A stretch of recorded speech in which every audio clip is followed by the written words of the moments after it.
Most people think change only happens when we push ourselves harder, when we move ourselves faster, when we grind longer.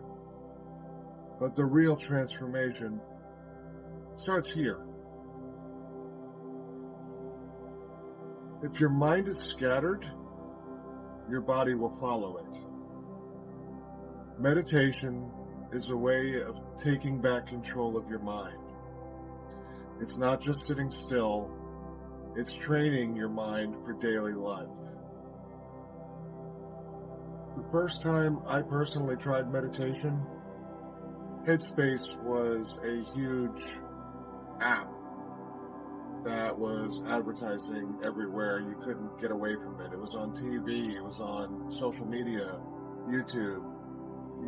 It was inescapable. So I tried it. And the first time I did it for 5 minutes. And it was, in a word, horrible. I had no idea how I was going to be able to sit still for 5 minutes because I honestly thought that that's really what was involved. Sitting still is part of it, but not as much as you might think. I kept having my mind wander and having to come back to thinking about what I was doing, concentrating on my breath, keeping my head blank, as you would think. I come to find out that that's actually a big part of meditation, and that's normal. I made it through the first time. I made it through 5 minutes, despite opening my eyes and looking at my phone to see if it had turned off, to figure out if I had forgotten to put a timer on. It was not easy, and you shouldn't expect it to be easy.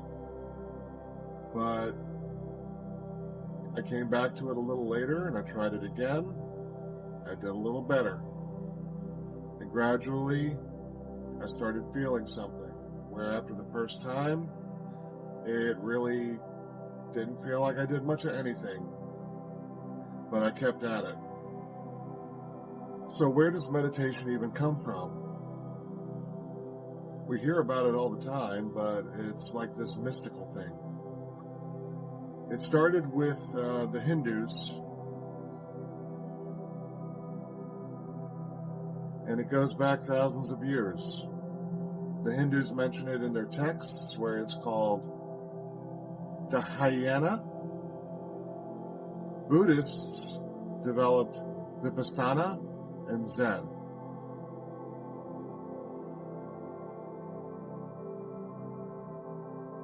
It's not about escaping reality. It's about engaging with reality with much more clarity than you would normally have. One scientific study showed a group of students, a group of college students, had much less cortisol, that's the stress hormone, after just 4 days of meditation. Another study found people slept better and woke up clear-headed after an 8-week program. Longer studies even show meditation helps the brain grow stronger, increasing BDNF, which supports memory and focus. I managed to get my meditation up to 10 minutes. I downloaded the Headspace app, and I started using it daily. I definitely noticed a difference. You don't want to complicate this thing. Breathe and focus, and handle the rest of your day with clarity. Instead of reacting, I respond now. Instead of getting angry or running on autopilot, I choose how I proceed. Meditation helps you to slow down. If you're new to the idea of meditation, don't overcomplicate it. Start with 5 minutes. Close your eyes. Breathe in through your nose and exhale out your mouth. Your mind will wander. That's to be expected. Whenever that happens, just bring it back to the breath and keep concentrating. Try to find a quiet spot with few distractions. I know that's sometimes not easy to do. Just do your best. Start with 5 minutes. And with consistency,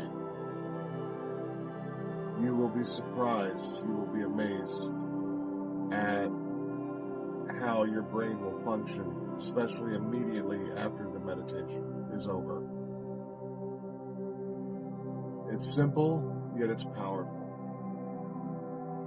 We spend our whole waking life fighting battles outside of ourselves, going up against stresses at work, going up against the traffic and the drive to work, tests at school, whatever. We're constantly on guard, but we don't try to fight the fight that's right here. We need to start focusing on this as well. Mental clarity will help you to engage with what comes next. Mental clarity will help you to plan for what comes next. It helps slow your mind down, and it will help you plan your day better. Try it. See for yourself. Welcome to reality.